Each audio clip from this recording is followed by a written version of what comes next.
तो मैंने एनपीओ तो इसके अच्छे पास के वीडियो में आपका स्वागत करता हूँ। तो गाइस आज है 24 तारीख। आज गणपति में थोड़ी तैयारी हो गई है, देख सकते हो। मैं किसी तैयारी के लिए आप लाइक करना, शेयर करना। देखो बस वर्षा भी चालू है, देखो वर्षा भी चालू है अभी अभी।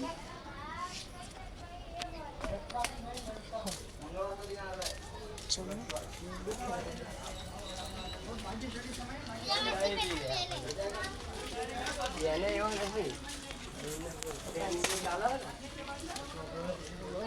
खाने जा रहे हैं। तो देखो वैसे ऐसा कुछ बनाया है।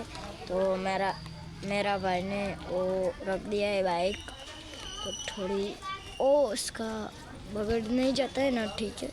तो ये भैया मुंबई से आए हैं, सभी दिखा ना। वो भैया कल मुंबई जाने वाले हैं लाल के राजा जो ने। तो मेरा भी मन है, तो मैं 18 वर्ष में થઈ જઈશ તો હું જઈશ ચિંતામણી ગણપતિ લાલ બાગના રાજા બધું જોવા જવાનું છું અને તે